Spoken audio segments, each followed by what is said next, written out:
I'd like to call to order this work session of the Anchorage Assembly and note for the record who is in attendance. Debbie Osiander Assembly. Elvie Gray Jackson Assembly. Dick Trainee Assembly. Bernie Hall, Assembly. Harriet Drummond, Assembly. Patrick Flynn, Assembly. And go ahead, if you can introduce yourself. I forgot your name. Oh, David Barton. That's right. Okay. And I'm Ramona Snyder. Okay. Are you're participating in the work session? Yes, I'm with you. Well, then why don't you come to the table, Okay. please? And Mr. Michaelis is in the room. Elvie, do you want to start off? Sure. Thank you, Madam Chair. Ramona Snyder happens to be my constituent, and I've been talking with her for quite some time now, and on and off, on the ADA requirements and some of the things that are not happening within our community. And I had a meeting with her and Dave Barton a couple of weeks ago, who's the chair of Americans with Disabilities Commission, and he agreed to come and talk to the body because I think it's very important that we know what the new requirements are, the 22 requirements, and that we also talk with the administration about what is being done and what isn't being done and why it isn't being done. And I just want to make one other point, Madam Chair. If anybody's been to Costco recently and seen all the changes with the accessible parking, that happened because of Ms. Snyder and her complaining, and they paid attention, and I just wanted to mention that point. With that said, Madam Chair, thank you very much. Thank you. Mr. Barton, do you have a presentation for us? Yeah, well, at first, because we only have an hour, what I did was I brought two presentations that I typically give to HR people, and I also have presentations I usually give to architects, because so many things have changed with the ADA since 2008. They updated the definition of disability, the new architectural requirements have changed, and so I basically wanted to give you a flavor of that. Normally I do it in about 2 hours for each one, so it's going to be fast, and I'm just going to give you the short and straight, the skinny of it. But then in the last part of it, I just wanted to talk about what are the biggest issues that the ADA Commission hears about, and I wanted to make sure that the Assembly members were aware of that, and I'd be happy to answer any questions, and that, with Ramona's experience as well, she can deliver what it's like from a citizen's perspective. And I do hear complaints and things like that, so I'd be happy to take any questions about it. Process-wise, do you mind being interrupted, or do you want questions at the end? It doesn't matter to me, because I'd rather whatever works best for you guys more than anything. So I don't want to waste your time, and I want to make sure that you guys are getting what you want. Okay. If I could suggest you leave maybe 10 minutes or so at least for us, Okay. I'd appreciate it. Okay. Thank you. Okay. Go ahead. Okay, thank you. Most of you, if you're not aware of it, that back in 2008, the federal government came out with what's called the ADA Amendments Act. Basically, the ADA came out originally in 1990 and basically prohibits discrimination against people with disabilities. But before I get into that, let me just introduce myself a little bit if you don't know who I am. I work at Access Alaska here. It's an independent living center here in Anchorage. We have offices all over the state. My primary position there is I'm an ADA technical expert. My mission is to serve people with disabilities and businesses and state and local government. Okay, I'm not an advocate. I'm basically a person that helps people understand the law and wade through the legalese of it. Okay. What's different me and the rest of Access Alaska is they're a bunch of advocates for people with disabilities exclusively. I can't be an advocate. The program that funds my program can actually be yanked from me if I actually am an advocate. So, and I've served on the ADA Commission here for the city for at least 3-4 years.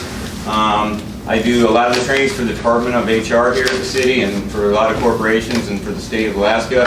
I do lots of presentations to big associations, the HR Association for the state, the AIA group, home builders, etc., all that kind of stuff. So I'm known as kind of the ADA guru, so that people just call me with questions for all that kind of stuff. But that's primarily what I do in my job. But I've asked to be on the commission, and so in that capacity, I'm hopefully today going to be delivering to you what I see as far as the bigger challenges. We have more challenges than what's listed. If you look in that packet I gave you, that last piece of paper is really the trend issue that I really want you to focus on more than anything, because we can update you about the knowledge of the ADA later, all that kind of stuff. So I kind of want you to get the meat of what are the citizens with disabilities struggling with here in town, and not just the citizens, but the tourists visiting as well.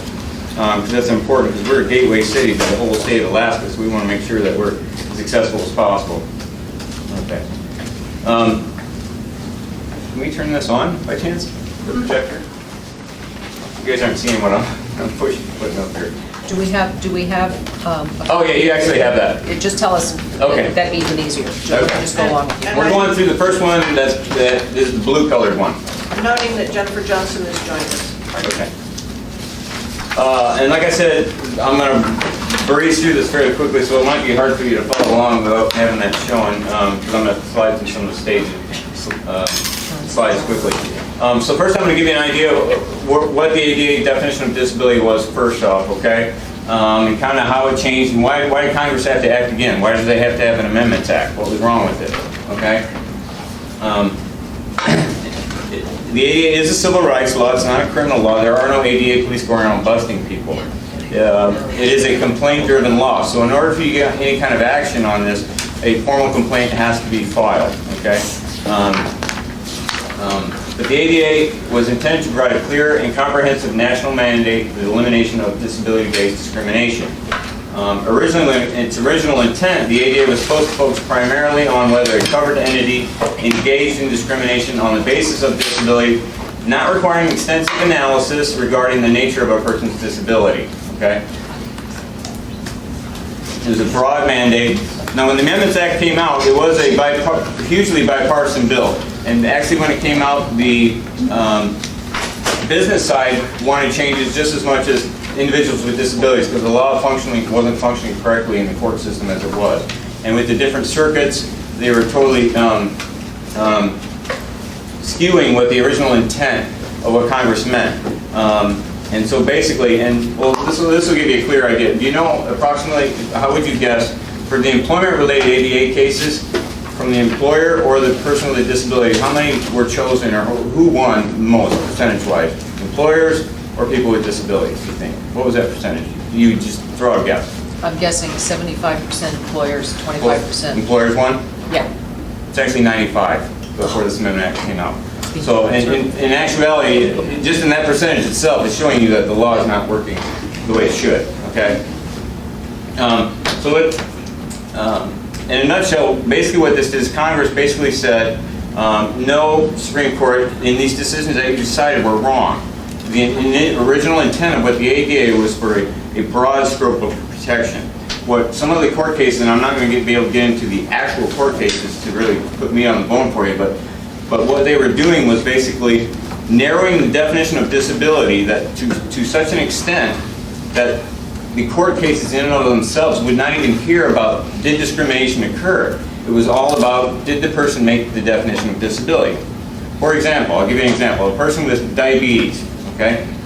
If I took insulin that kept me from having seizures, okay, under the old definition, because I had that mitigating measure, like my glasses are a mitigating measure, insulin's a mitigating measure, a wheelchair is a mitigating measure, okay? What the courts were saying was when you take that insulin, you no longer have seizures, you're no longer a person with a disability. So bang, your court case was thrown out before they even started discussing whether discrimination occurred or not. And so what Congress basically did was basically go in there and reinstate that. They really didn't change or add anything new. They basically just brought it back to its original intention. Because over those 20 years since it came out in 1990, we had a lot of court cases and things like that. I'm not going to get into the details as far as how that goes, because of time goes. So now, the general rule under the Amendments Act is against the law to discriminate against a qualified individual on the basis of disability who can perform the essential functions of a job with or without a reasonable accommodation. Okay? There's three prongs to what the definition of disability was. Okay? Number one, someone with a physical or mental impairment that substantially limits one or more major life activities. Okay? Now, keywords I want you to hone in on there are substantially limits and major life activities. Okay? And those are the words that basically got changed with the court ruling. Okay? Number two, someone who has a record of, typically people who have conditions their whole life have a huge history, medical documentation that establish that they are a person with a disability or that their functioning is limited in a way. Okay? Third one really gets at the myths and stereotypes of the original intent of the ADA, and that's a person who is regarded as having a disability. An example of this would be a person who had a back injury. Say they had a back injury on a job, they recovered, and they got a full bill of health to go back to work from their doctor. And the new boss found out that he has a history of a back injury, even though the doctor gave him a clearance to go back. Okay, they didn't hire him or promote him or whatever it was. That would be discriminating on the basis of disability. They're regarding as that person is disabled when in actuality he's really not. Okay. The substantial limitation part that I told you to hone in on that first prong.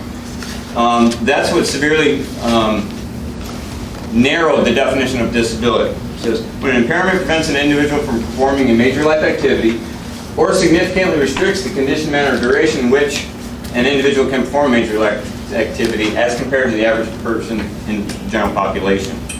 So the EEOC, in its regulations, created a higher threshold for disability. Okay, and basically, part of the Amendments Act was Congress going to say, no, that was too strict, you need to go back and rewrite it. And they did. Okay? And I'm going to kind of fast forward. I'm going to skip through the court cases here. Yeah.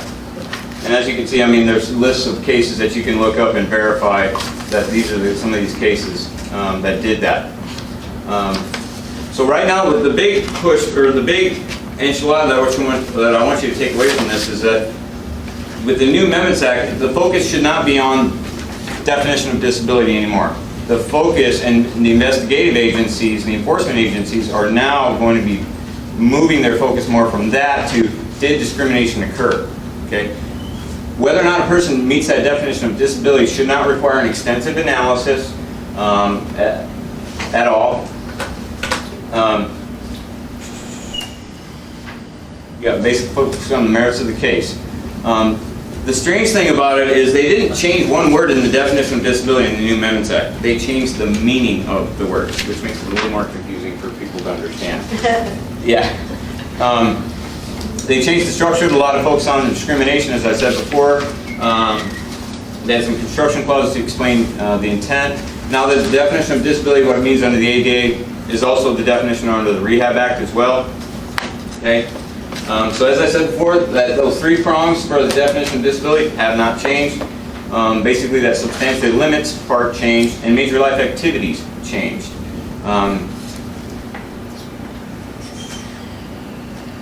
Let's get through this part. Okay. It rejects the standards adopted by the courts as too demanding. The EEOC that significantly restricts definition. They should construe the term favor broad coverage, determine whether an impairment substantially limits a major life activity without regard to mitigating measures. So now, when you look at a person, do they meet that definition of disability? You're to think of that condition without mitigating measures. Okay, eyeglasses aren't a good example because you could still do that for eyeglasses. But for example, cancer patients, people who take heart medication, things like that. Now you would assess them as if they're not taking that, okay?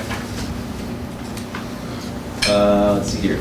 Major life activities, they expanded this. Originally in the definition they only had 8 things. Major life activities are what? Learning, thinking, talking, breathing, things like that. They added some things to kind of clarify things for the employers too. They added in their lifting, concentrating, interacting with others, thinking, learning. Those are getting at what? Things that are like developmental disabilities and things like that that weren't really clear in the previous one. Sleeping was added even. But the other thing that they added under major bodily function, which is completely new from the original definition, is major bodily functions. Okay? It's a major life activity. Okay? So the immune system, what does that imply as far as disability? HIV. Okay? Normal cell growth, that would be what? Cancer. Okay? Digestive, bowel, bladder, all of those, I'm not going to list those out, but all major life activities are covered now, and so that's new.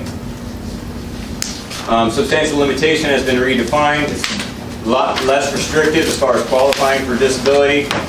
They corrected some of the Supreme Court cases that severely skewed the definition of disability. And I've worked with the HR department, and I typically go through a lot more stuff in more detail as far as practical tips and things like that. But the ADA was intended to be broad from the very beginning.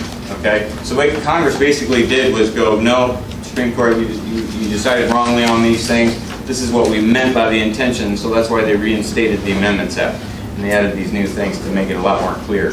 So when you went to court, this is, in the old definition, this is what they looked at. Was it a physical or mental impairment? Did it substantially limit the person in a major life activity? Okay? Now, the change in focus now will be, is there evidence of membership in a protected class? Basically, do they have a disability, which is much more broader now. Were they subjected to an adverse employment action? Were other workers who work there treated more favorably?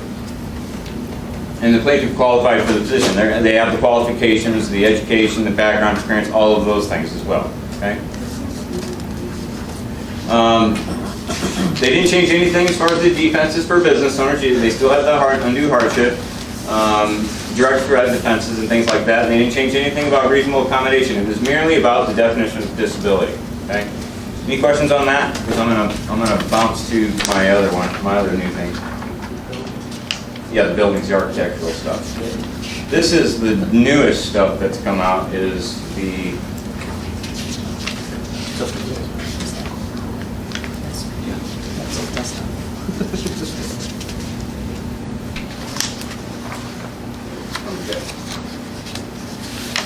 first off, has everybody heard about these yet? That they did come out?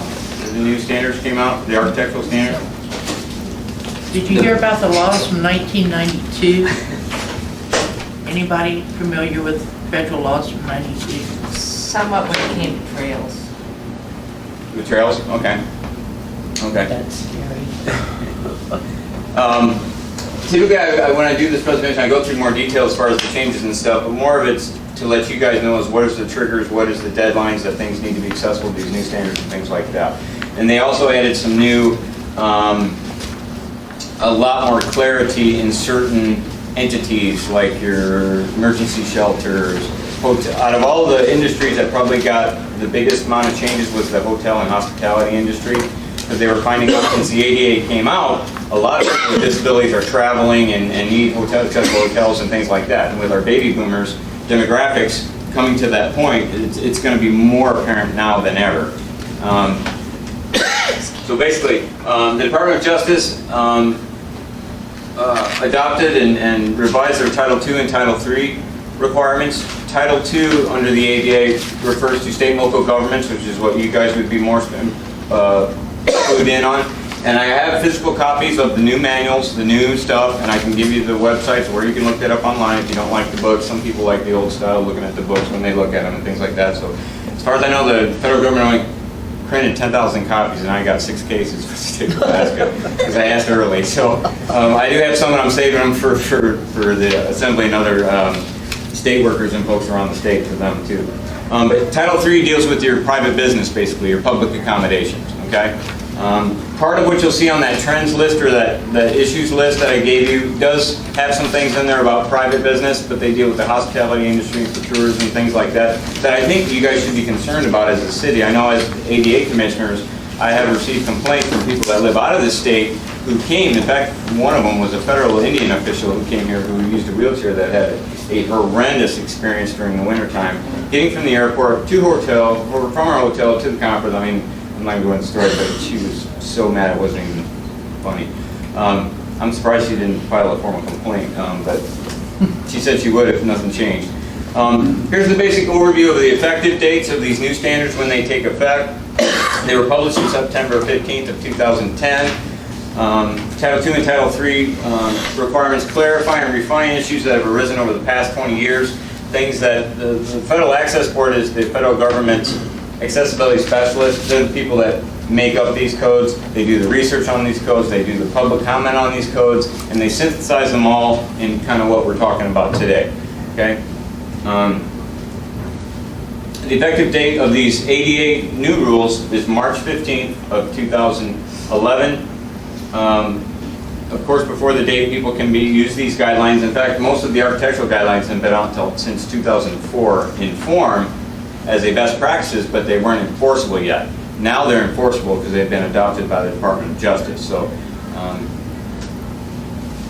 Title II and Title III entities, as far as new construction or alteration, if you're doing to a building facility right now, you have the choice of using the old standards or the new standards until March 15th of 2012. So you have a little wiggle area in this next year that if you're putting any projects down, that you can use the old standard or the new standard. I would suggest we use the new standard because it is the most cutting edge accessibility standard that's out there right now, and it just makes sense to use it because we're going to end up using it anyway.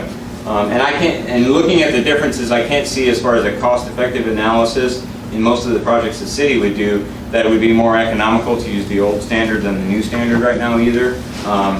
So I would recommend that we always use the new standard if they haven't started using it already. Now, if elements in the existing facilities already comply with the old standards, the 1991 standards, and they're not being altered, then the entities are not required to change those. Okay? It's basically what you touch and fix is what you need to bring up to code if you're in compliance previously. Okay? Now, if, for example, ADA has been out for 20 years and you haven't done an accessibility survey and done that barrier removal plan, then yeah, you're going to have to do it all. And there are businesses out there that have never even touched this. I would say the city does an average job on this. I think they could do better as far as their planning and assessing and evaluating. Some departments do really well, and some other departments are kind of rough around the edges. And some of them really reach out to the commission for help. And others are they're a little more hazy about that. But when you do an alteration or new construction during this time period between now and that 2012 date, whatever standard you pick, you have to stick with that standard the entire project. You can't say, okay, I'm going to pick bathrooms for the old standard here, and the new standard we're going to do parking spaces. Okay? You can't do that. You have to pick one standard and stick with that the whole entire project. Okay? For Title II, program accessibility, which would apply to state and local governments here, the same date, it's March 15, 2012. And you also have the choice of using the new or the old standard up until that March 15, 2012 date. Okay? Once that March 15, 2012 date comes, then boom, all the old ones go away, and boom, we just stick with the 2010 accessibility standards, and that's what's it, basically. Okay? Now, with Title II entities, you have a choice of using the 91, the old standards, or what they call the UFAS, which is a Uniform Form of Accessibility something. I can't remember the last acronym word for that. Or the new standards, okay? So you have kind of a choice of 3 to use. Now, the other thing that's new that I want to bring to your attention, that when the old standards came out, the Federal Access Board came out with some supplemental documents past that point that had to do with state and local governments, children's environments, play areas, recreational facilities.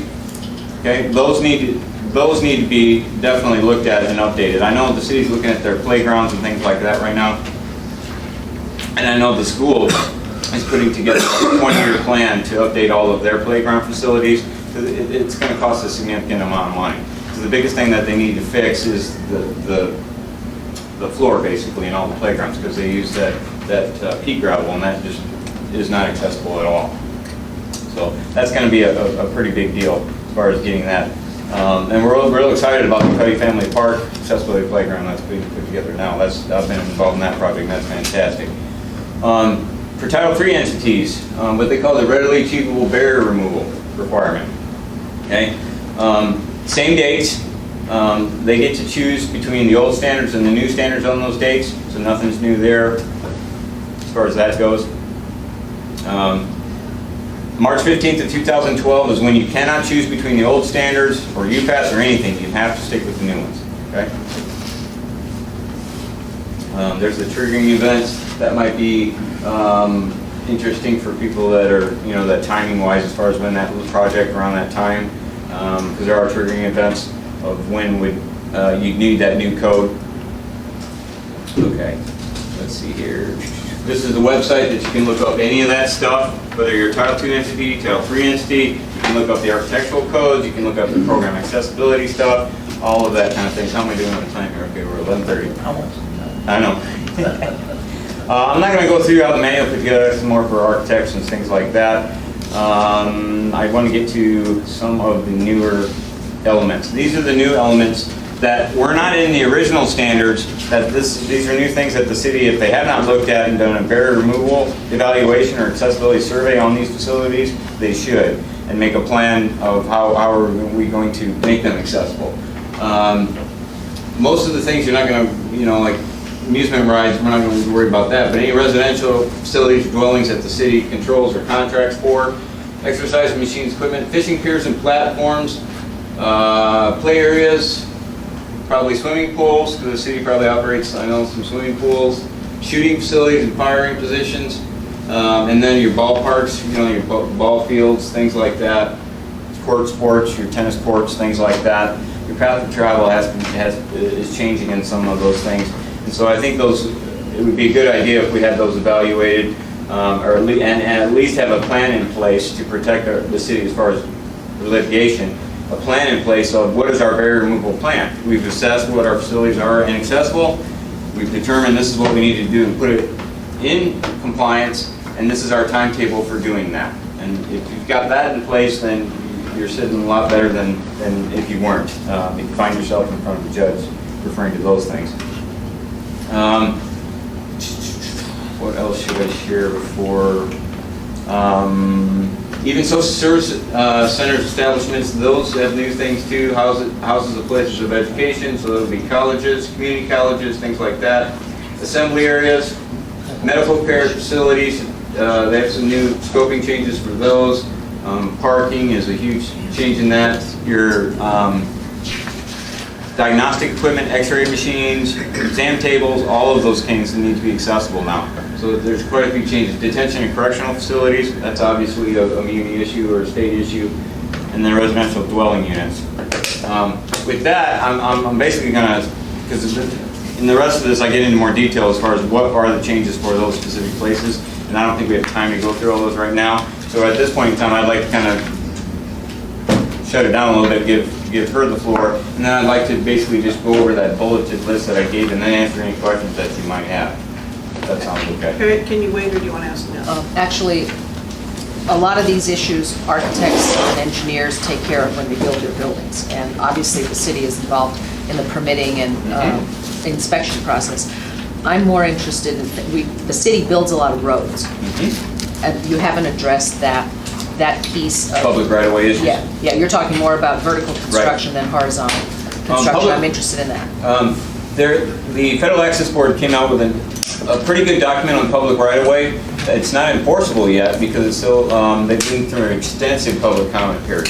But they do have a best practices manual out that I have gotten to the city planners and gotten out to as many people as I can. So as far as what's out there now that's cutting edge, I'm hoping that we have that and we're using it. And I have seen, I've been up here since 2002, and I have seen some of the changes that have been put in there. Like you see all the detectable warnings now you see with the yellow and the little bulb dots and things like that, where on the curb cuts and things like that, which is funny because under the new standards that's totally changed now and they're not required. Only at transportation platforms and things like that. But I have that information, and I have gotten those to the city planners as best I can. I also participate on the Title 21 rewrite project. In fact, I remember sitting in meetings with Debbie years ago on those with Sam Wolf, who unfortunately isn't with us any longer, but he was a huge advocate for people with disabilities on that. I'm also a member of the AMATS Plus group that's working on the 2035 Metropolitan Transportation Plan. The bike plan, all those kind of things. I've tried to get that information to people as best I can on that, but whether or not it ends up in that last draft is a whole other story, and things like that. So I try to get the word out as best I can. I know I haven't had a lot of FaceTime with you guys, but I've had FaceTime with the mayor a little bit during his transition, and I brought a lot of those issues that we talked about there, or on that bulleted list.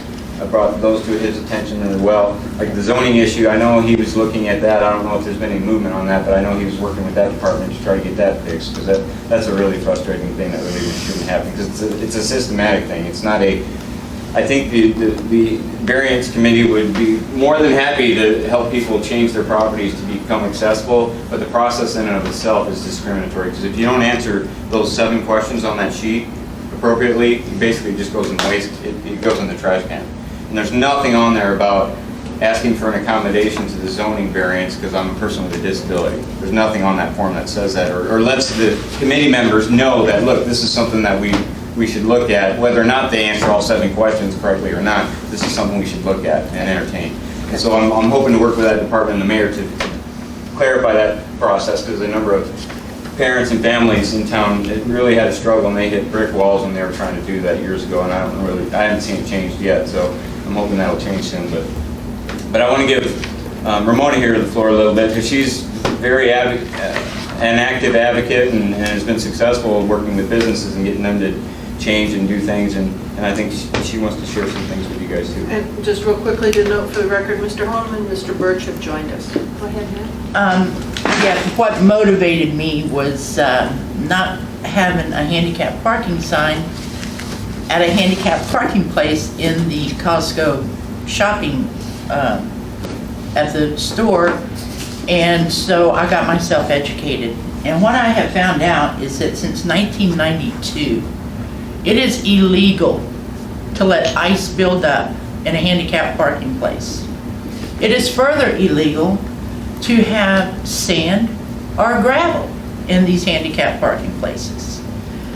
I can't go into a shopping center anywhere in town that is compliant with the law. These are not suggestions. This is federal law. We must get in compliance.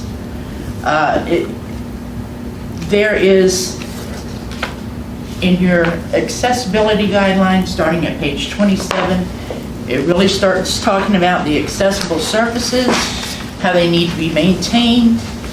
I thought that when a lawyer was going to draw up the plans for this Title 21, that the lawyer would get the laws into the plan.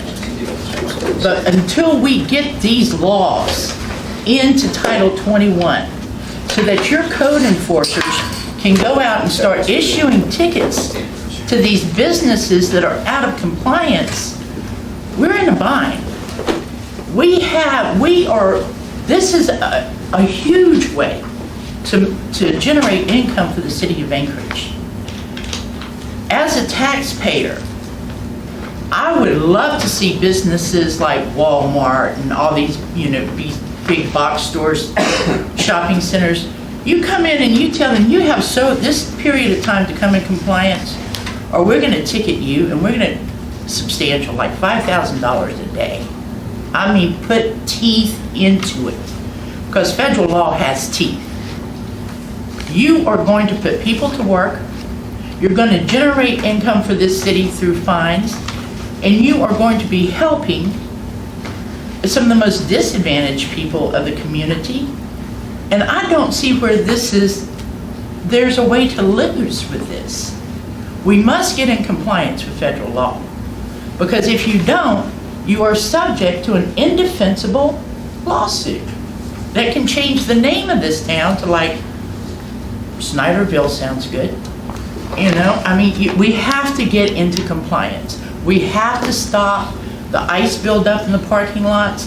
All I want to do as a handicapped individual is be able to get into a business to spend my money. Ms. Johnson has a question for you. So, I just want to be clear on this.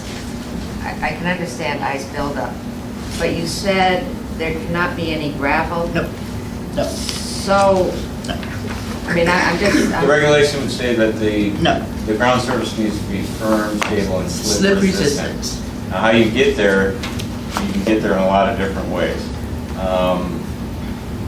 I've seen studies on exterior surface and treatments on that. A lot of them were done for playground surfacing and things like that. Nobody has actually done a winter study yet on what is the best practice.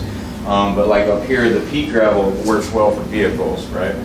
Now, what I've seen in some cases is that for ice, for pedestrian ice issues, they would ask you to use sand.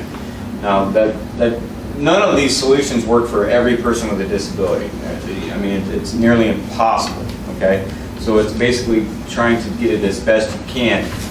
The reason why they do refer you to sand is because it's not big enough that if a person's running, that slip coefficient, they won't slip, as opposed to a person that's walking, but with sand, it won't cause them to trip. So sand is really what they say is the preferred method, but it's not the best case scenario. Well, really what should happen is immediately as soon as that snow hits, they should be out there shoveling the walk in the accessible parking aisles of the spaces so it doesn't build up. And you can tell those businesses in the middle of winter when you go see them, if that ice is that thick, then they're not even touching the pedestrian walkways. They don't And care once it about gets to that point, it's nearly impossible to get it under control. And so it's really an ongoing maintenance issue that should happen all the time. And it's mainly pedestrian. And if your design is smart in your parking lot, your maintenance isn't going to be that much. If they're the closest spots to the door, Right. and they're adjacent to a sidewalk and they're not crossing vehicular traffic, because if you have to cross vehicular traffic, you're going to be walking on ice. Mr. Chairman? Yeah, Ms. Snyder, thank you very much. It is Ms. Snyder, right? Yes. Okay. Thank you very much for coming. I know it's difficult to express these kinds of things, but you have hit on a point. Are there any malls or businesses in Anchorage that allow you to get in and out? Walgreens. Walgreens is absolutely They're the compliant. How about the new Target No, they're store not in at compliance. Ticottney? They are not in compliance. That whole shopping center is not in compliance. When you butt up two handicap parkings, you've got to have a sidewalk, because people in a wheelchair have that low visibility. That's what the purpose of the sidewalk in front of the handicap parking is, because it's got to be designed so that nobody in a wheelchair has to go behind a vehicle to gain access. Ideally.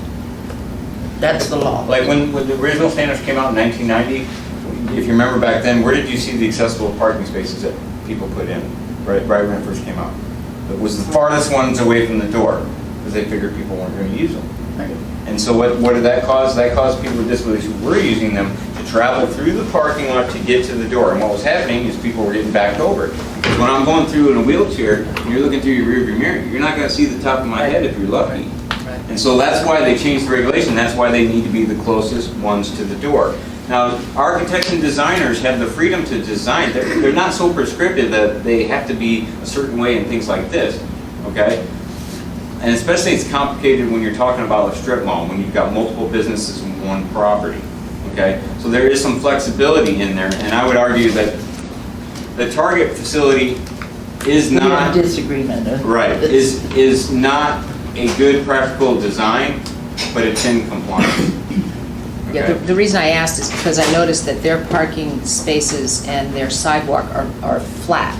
Yes, and they're run out into the jungle, and that's where we disagree. It's that Right. it's not the closest accessible Right. Ideally, what route to the door. Oh, I see. Ideally, what you You want- mean because of the distance from the Right, door? Right. it's not the closest accessible route to the door as provided to me under federal law. But there is flexibility in the design from an architect's perspective of how you put those facilities in. Okay. Now, ideally, Ramon is exactly right for people with disabilities, that if I don't have to cross a vehicular path of travel, then the safety factor goes up times I don't know how Right. much. That's why she advocates, and I would too, is from a design perspective, that you butt those right against the property building. So you don't have to cross a wayfarer Right. with vehicles at all. But sometimes in these big strip malls, you know, you have On page 15 accessible 31, spaces, you can't fit them all there. But you on could page fit some. 31 describes strip mall. Yeah. In Metro Mall, I've talked to the owner of Metro Mall. He has repaved that parking lot. I told him a year and a half ago he needed 7-foot signs up. His idea is to put a handicap parking spot in the window of a store. And then I've got to drive around and try to find one. No, 7 feet tall, that's city code. I can't even get code enforcement to go out there and get this handled. Yeah, that is- Because you don't have teeth in it. That's a city code issue, not an ADA issue, because the ADA is pretty general. It says it just needs to be marked and signed. and not blocked by the vehicle. Right. But state has a code that says pretty prescriptive of how it's to be, and the city does as well. Code enforcement has heard from me so much, they tell me to call DOJ now. Really? How many DOJ complaints do I need to file against the city? Mr. Birch. I had a couple of questions regarding, first of all, the magnitude of the disability and how, you know, if you have limited resources, you fix the one. So is there any sort of assessment of what is... An economic factor? Well, just, you know, I mean, obviously you want to take care of as many people as you, that are disabled as possible and move down the list. Is there any sort of a force ranking, or do you have any sort of a, like when I see, you know, I see a handicap sticker in a car and it's parked in front of a building, and I don't know how many of those are out there, but you know, that's one question. The other one was, I see a lot of people with handicap stickers look to be fairly able-bodied in that they're not in a wheelchair, but they get out, they walk up, and so... That's part of the abuse that we're seeing out there. Yeah, I'm disabled and you wouldn't tell by looking. Okay, let's let him finish the question. So that would be the second question is, you know, how do you know, if you're, you know, and without being judgmental, you know, it seemed to me if you got somebody who's wrestling around in a wheelchair, it makes a lot of sense to, you know, get in there. And then lastly, regarding the, you know, kind of the force ranking, do you have any sort of a sense of what those numbers are in the community as to either how many handicap stickers are out there or... You know, no, I wouldn't know as far as how many are out there. The state of Alaska issues those permits, and so it wouldn't be too hard to find out what those are. And they have a certain, you know, requirement that you have to basically establish that you are a person with a disability in order to get that permit. But as far as the issue you're talking about, discriminating whether a person jumps out of a car that's parked in a handicap, even if they have the permit, it doesn't seem like they're disabled. And that's not an uncommon question. There's a lot of different types of disabilities out there that just aren't with the physical part of the legs as far as lifting and walking. It could be a stamina issue. I can only walk 20 steps. I can walk just fine, but I can only walk about 50 steps and then I'm winded, I'm just gone. People with heart conditions, cancer, things like that. There's degenerative diseases that's episodic. That maybe today I can walk around pretty good, and if that's the case, they shouldn't be using the accessible spaces. It's mainly for people with disabilities, and then we also see teenagers borrowing mom's car who has the permit. Just because they have the permit, if mom's not in the car and going to use that space for that purpose, even though they have the permit, they should not be parking in there, unless the person with disability is in the vehicle and needs to get out to utilize that service, whatever it is. If that person with disability is sitting in that car, not planning on getting out, they should not be parking in accessible parking space. Okay? So as far as a judgment call, it's not exactly easy, and it's not written on a person's face when they jump out of that car that they're warranted to have that permit. Okay? And that's why I think it's a little bit challenging for the enforcement officers to do this as well. But the business owners who are really supposed to be policing those parking spaces just aren't doing it. I mean, I can tell you for a fact, there's hardly any. Now, if I come in as a customer and I say, hey, there's a guy parked in that accessible parking space that doesn't have a permit, now some business owners will call the police right away and ask them to do something about it. But there's other business owners that they don't give a rip. You know, I can't do anything about it, or I'm not going to force them to do it. I guess lastly, does that apply to the handicap stalls in the restrooms? No. It doesn't. Good. Anybody can use those. Anybody can use those, huh? I have a question, a concern that came up because of your description of the new standards for parking. Yeah. One of the issues the city is wrestling with are new national standards, the NEPDES, how much environmental contamination we can put in our waterways. Okay. And there's some extremely strict standards that the city is going to have to deal with, and we've been talking a lot in Title 21 about, that basically say you cannot, off your particular piece of property, you can have no runoff that's going to affect water. Wow. And so we've been talking about prohibiting sand. Because you basically have to put chemicals in the sand to keep it from caking, and been looking for alternatives. So we're talking about, you know, requiring heated sidewalks and heated parking lots, so the cost is going to go up. Yeah. I would suggest, if you don't mind, that you reach out to Christy Bischofsberger. She works in community development, and she's in charge of watershed management. And she's the one who's writing the new standards for the city in terms of net des and what we're going to do about exactly the issue that Wow. you're dealing with. So we got some more work to do on Title Yeah. 21, obviously. Yeah. But even more integral than that is you guys need to be communicating if you're not now. So thank you. Any further questions? Did you have anything else you want to say? Just, Oh, I I'm wanted to sorry, go, wait a minute. I just wanted to Yeah, go through you- the bullet bullet list points, there yes. of what are the top That's it. kind of issues for citizens with disabilities that have come across the commission in the last few years. Go ahead, and then there are questions after that. Okay. We kind of talked about the first one already, and that's one reason why Ramona's here, is the need to improve accessible parking. And number one, enforcement, design, and maintenance. And when I refer to maintenance, that's that winter access issue. And so those are the three biggies right there.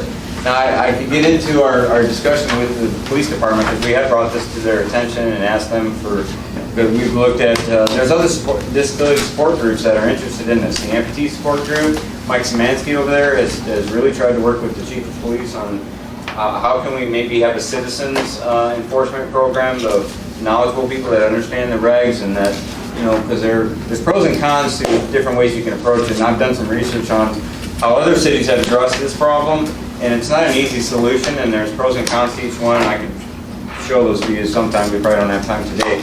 But some successful ones I've seen around the city is where they've taken the kind of out of the purview of the officers, not that they won't do it, it's just, from what I understand, the state of Alaska, you have to be a sworn officer in order to issue any kind of ticket.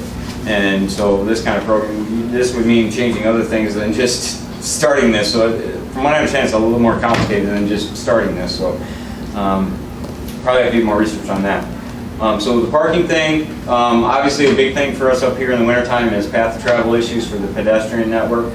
I will applaud the city probably in the last 5-6 years, they've done a much better job than they did when I first moved here. They didn't even have snow clearing machines when I first moved here, and now for sidewalks, and now they do. And I think they're getting better. They're rough around the edges in some places, but they have gotten better. And the state is talking with the Muni folks and coordinating how they're doing that snow removal plan. I think the previous mayor really kind of set that up and helped that discussion go. Sorry about that. Not just with the snow issue, but we have we do have a big trail system up here, and that does need maintenance in some of the older trails, because there's tree roots going right through them that are putting bridges in them that are like this big. And if you're using a wheelchair, there's no way you're getting over that curve. So there are some issues with that. Other issues that I already know that are kind of in the pipeline, like fireweed, that, telephone poles are right down the middle of the sidewalk, things like that, that I know the city's aware of, and I know the street department is aware of, and they're trying to make plans on that. A big issue, this has probably been a bigger issue in the last few years, is the taxi system, and visitors with disabilities. And if you're not aware of it, we just started having big conferences for people with disabilities in the last 3-4 years here in town. Big regional conferences. So you have people coming from out of state, coming to these big 500,000 people conferences. Number one, finding accessible hotel room is kind of fun. But depending on when you come in on your airplane, you might be sitting at the airport for many, many hours. For example, if I come in at 1 in the morning on a Saturday night, I'm probably going to be sitting there until Monday morning, or until one of the 4 accessible taxi cabs that are out there does come and get me. But they're all independent contractors, and the way it's set up right now is not working. It's not working for people with disabilities. From what I understand, out of the 4 permits, accessible permits that are out there, one of them is supposed to be on the road 24 all the time, but you call the dispatchers, it does not work in that way in practice. And they all run on their own schedules and things, and there's issues with the dispatcher system as well. It's not just with the cabs and the accessible ones, but people with service animals are being passed up. They won't be picked up because cabbies don't want dogs in their car.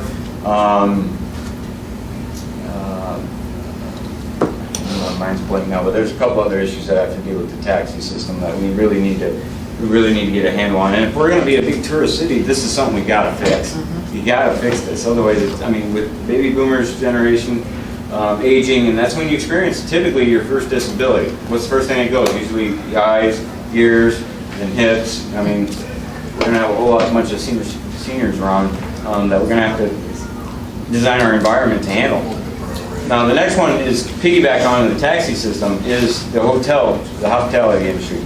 I wrote in there that you know, there's few, if not a handful, but I haven't even seen one hotel vehicle that's accessible in this town. There might be one or two, but if you're a person with a disability and you have a reservation with a hotel and you offer that shuttle service, you're not going to get there. You have to wait for that accessible cab, or you have to wait till paratransit is operating. So that is a huge issue. I mentioned before that federal issue came to present. She was the main presenter at one of the big conferences we had. And she used a wheelchair. She came in on a weekend in the evening. She was at the airport for 10 hours. And this is in the wintertime, okay? 10 hours. She finally got to her hotel, right? Next day, she had to go to the conference. She could not get an accessible taxi from her current hotel to the conference. So she had to take all her conference materials and all that stuff and try to go down the street, or sidewalk, all the way down to her conference and present. And so, I mean, I could share more with you, but you get the idea. It was a nightmare for her. She probably won't be back, happy. is what I'm thinking. Quick question. Yes. Mr. Barton, have you made this presentation to the Convention and Visitors Bureau?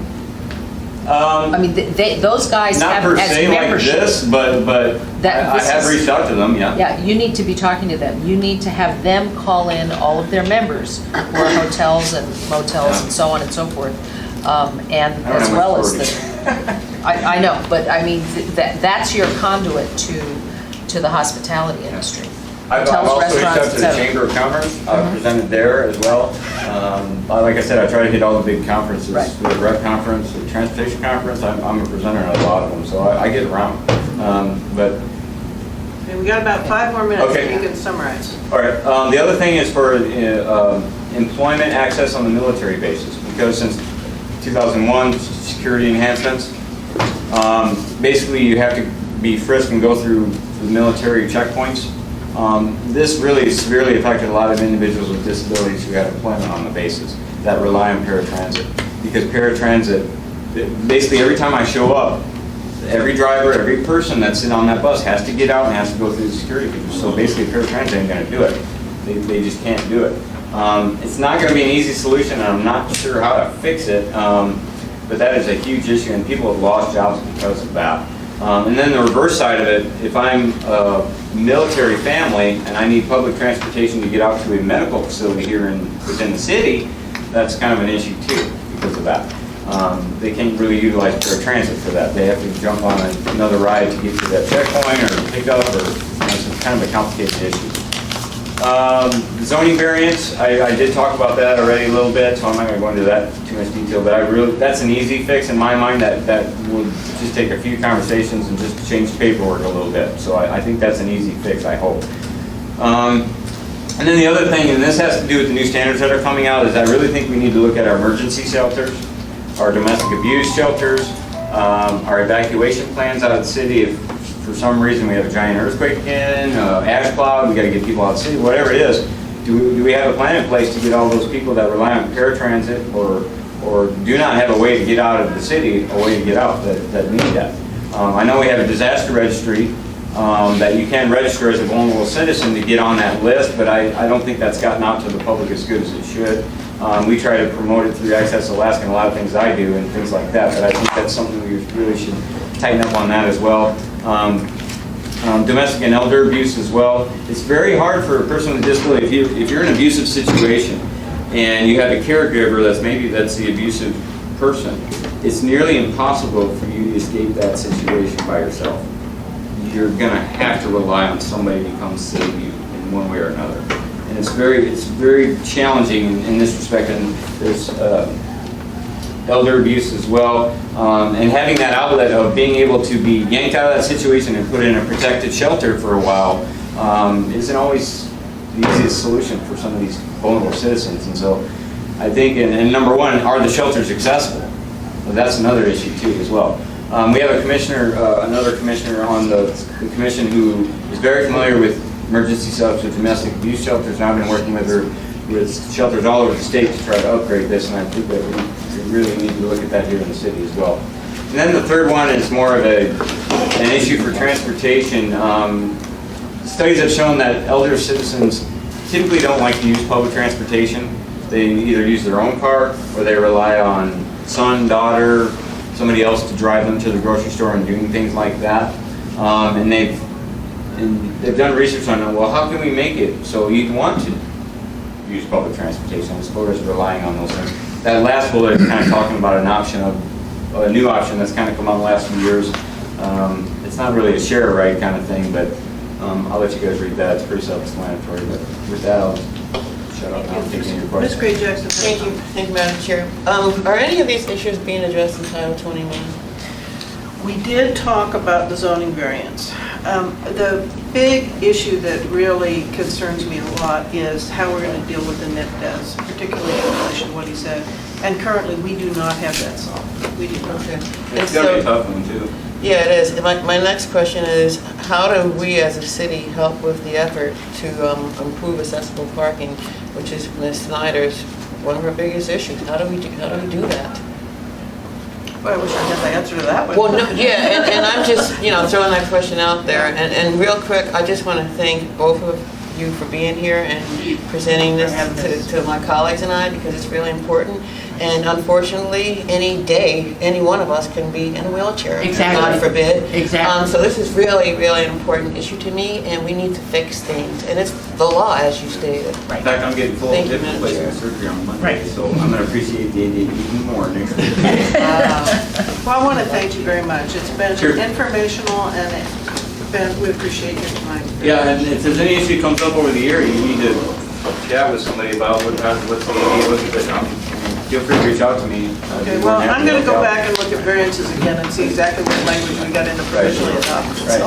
And write down the name of that person you wanted me to call. I will. If That's we could just get some of this into the codes so that code enforcement officers could go out and generate an income. Thank you, we're adjourned.